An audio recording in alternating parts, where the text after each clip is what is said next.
Wow. Just wow.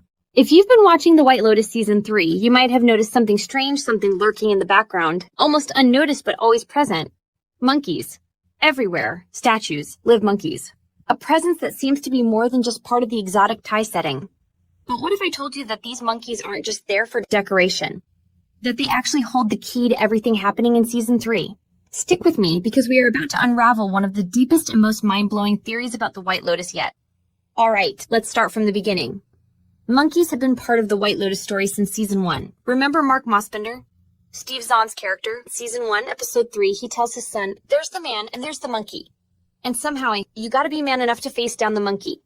And if you paid close attention, the opening credits of every season feature monkey imagery. Coincidence? I don't think so.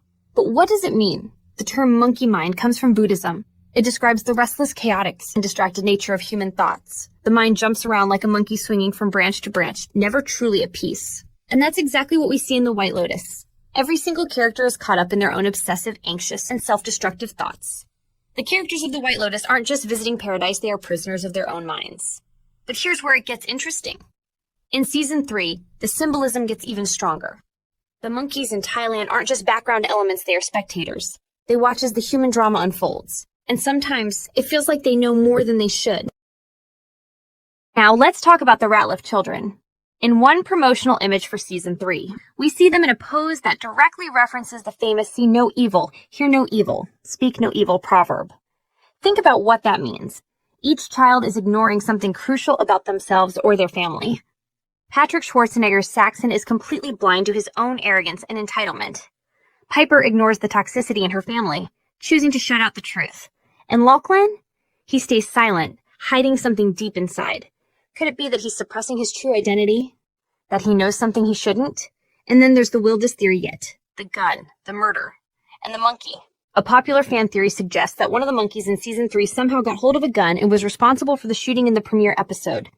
Now, before you roll your eyes, consider this. The White Lotus loves absurd, tragic twists. And what if this isn't just about a rogue monkey? What if it's something even deeper? What if the monkey is possessed? Yes, stay with me. What if the spirit of Tanya Jennifer Coolidge's character somehow possesses a monkey to get revenge on Greg? Greg, now calling himself Gary, is living in Thailand, seemingly guilt-free despite his attempt to have Tanya killed in Season 2. What if Tanya's revenge is coming in the most bizarre and poetic way possible? And even if the monkey theory isn't literal, it still works symbolically. The monkey represents the chaos created by unchecked human greed, selfishness, and obsession. The monkey mind, when let loose, can destroy lives, just like it's doing in the White Lotus Season 3. Now, let's go even deeper into the psychology of these characters. White Lotus has always been a show about human nature, about the raw, unfiltered desires that people try so hard to hide behind their wealth, status, and carefully curated identities. But when they arrive at the White Lotus Resort, their real selves start to emerge. The monkeys are a metaphor for this unraveling. They are the primal instincts that humans pretend they don't have but can never truly escape. Think about it in Season 1. We saw power struggles, masculinity crises, and characters trying desperately to assert dominance over one another. In Season 2, lust and temptation were at the forefront, with almost every character engaging in some form of deceit or infidelity. And now, in Season 3, we're seeing something even darker. Survival. Not just physical survival, but social, financial, and psychological survival. Carrie Coon's Lori and Leslie Bibb's Kate are obsessed with clinging to their social status, even if it means aligning themselves with Michelle Monaghan's Jacqueline Lemon. They know the game they're playing, and they're willing to do whatever it takes to stay relevant. But just like the monkeys watching them, they are still bound by their primal fears, the fear of being left behind, of losing power, of becoming irrelevant.